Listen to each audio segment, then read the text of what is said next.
Welcome back to the Vandy Sports Podcast. I'm Joey Dwyer. He's Billy Derrick. We're here from Memorial Gymnasium after Vanderbilt's 78-59 win over Alabama A&M. Vanderbilt had 5 double-figure scorers, including Tyron Lawrence, who led the team with 19. Feels like he's kind of getting back to himself, and Ben Lubin, who had 2 threes and had the second double-double of his career. So obviously not the best opponent, 345 in Ken Palm, and a team that Lipscomb was up by 41 against, and a team that has lost some other bad games. But Alabama A&M came in and played hard, and Vanderbilt finally got some separation from a team, didn't cover 19 and a half, didn't get the 20-point win, but I think you leave today feeling pretty good, Billy. Yeah, it was an ugly start, I think, on both sides. I think it was 36-29 at the half, and Vanderbilt was kind of hanging in there with the lead, and of course they pulled away, and we told each other in the first half there up in the crow's nest that Vanderbilt's going to pull away eventually in this game just because of who they were playing. Alabama A&M falls to 1-6 on the season. Vanderbilt gets back to 500, but I think it's big just mentally for this team to come out and play well. They didn't play great offensively, but they were kind of right around their season averages, and I think if they can kind of slowly improve, I think things are looking on the up. And Joe, we see it in football season, right? I go back to last year, South Carolina team. They played at Vanderbilt. They got right. Rattler got some momentum. Same thing in basketball, right? Sometimes you need a game like this to get your feet under you. Tyron Lawrence returned to his old self in 19. Man Young's still a little slow. I think Stackhouse said he's at about 70% right now, which I thought was interesting. But he's really the last guy, for knock on wood for Vanderbilt to get back healthy. So yeah, overall they took care of business, Joey, and that's what's most important.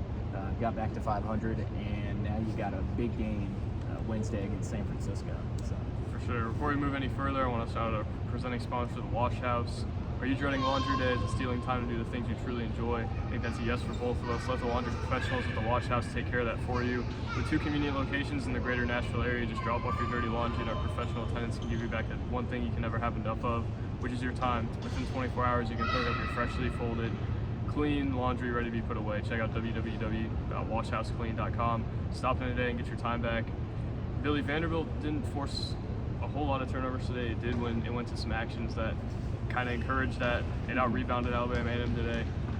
Maybe bigger than any stat today.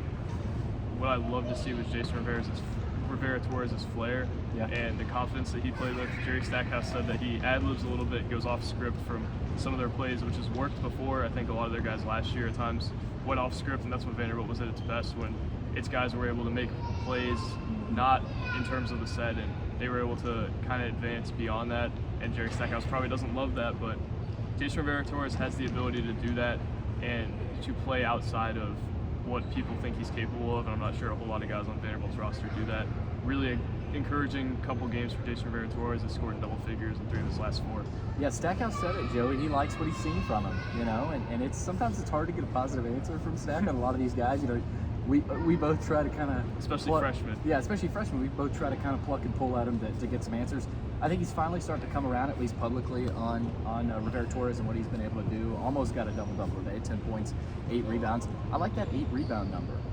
He's active on the boards. He's athletic. He's long. I think he caused a couple of turnovers, had a couple of steals, I think, in there.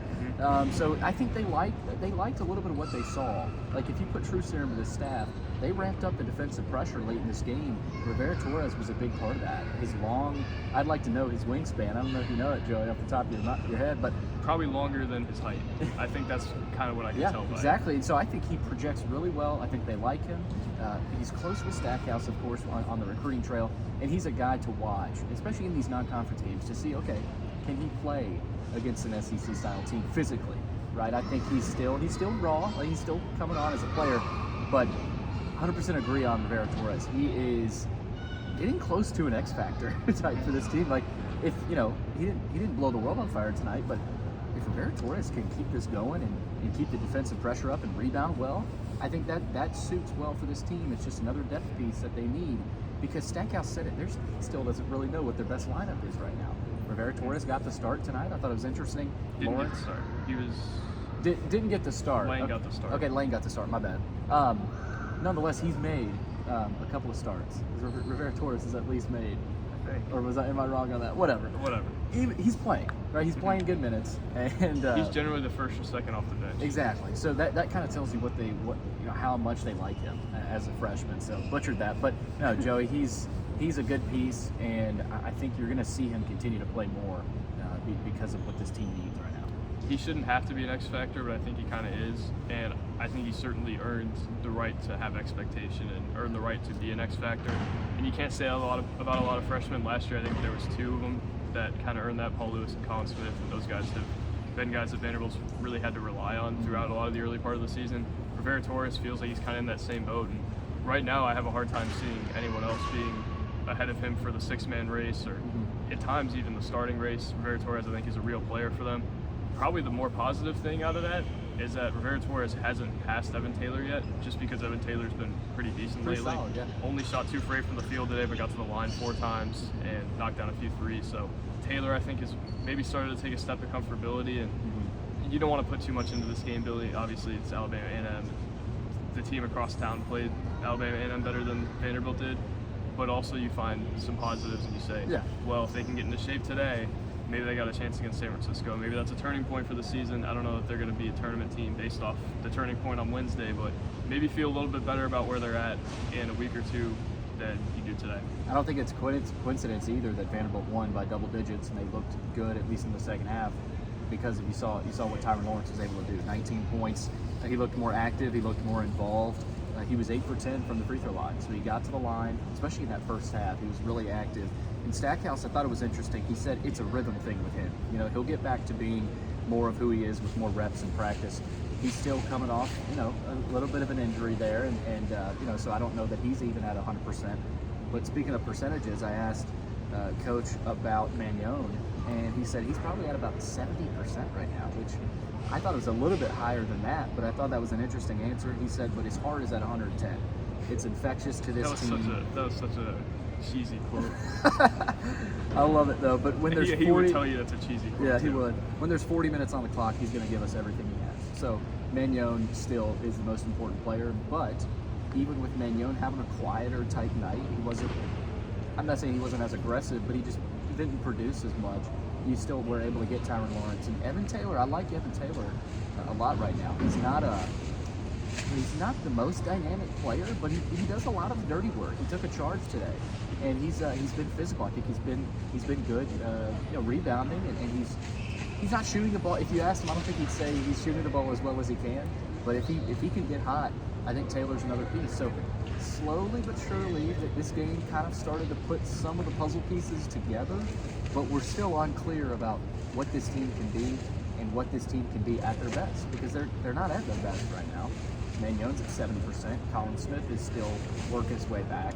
And so we'll see, Joe. I think it'll probably take another 2, maybe 3 weeks for us to really visualize what this team can be.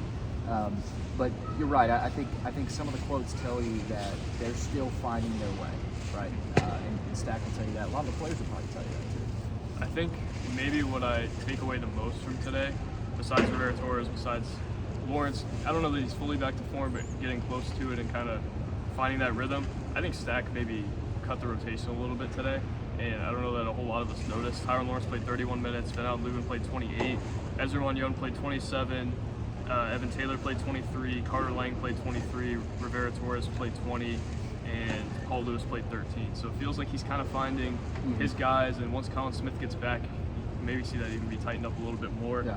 I think Stack knows that this is the point of the season where you can't screw around anymore, and I don't know that you're going to see him go to a smaller rotation, and there's still going to be some of those lineups that you're looking at before, like what in the world is he doing? Yeah. But today it felt like there was more of a sense of urgency a little bit. He mentioned that in the postgame with Frankie, who, by the way, was his last game today. I think almost shed a tear, but I think Stack has kind of realized that you got to get the margin of victory up, and they tried to do that today. I think for a blowout win, it might have the worst outcome possible in the numbers because they didn't cover the 19.5 and they also didn't win by 20. But you kind of see the sense of urgency there a little bit, and I think it's encouraging to see him kind of tighten it up a little bit more today than he has in the past at this time of year. Yeah, and I will be there Wednesday. You will not be there. You will be over at the Battle of the Boulevard, which is going to be fun. So important games Wednesday night in Malik Dia. Yep, and a couple of good teams there. Huge game for them. They're back to 500. If they can get back above 500, I just think mentally right now for this team, they need that win on Wednesday, and then you got to keep stacking, right? Pardon the pun. You got to keep stacking those, Joey. But no, it's important time, right? These next, just like football, these next few weeks are really important, changing their trajectory. Basketball can do the same thing right here. So obviously, still a ton to work on. But Joey, today could have been a disaster.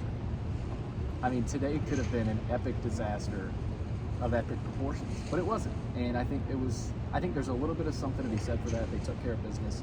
It wasn't pretty, obviously, but they got it done, and I think that's what's most important. This was the loosest and probably most confident I've seen them play, at least in the second half. The first half was sloppy. A couple of lobs. A couple of lobs. Yeah. Jason Rivera Torres was doing a little curry shake as he ran off the floor.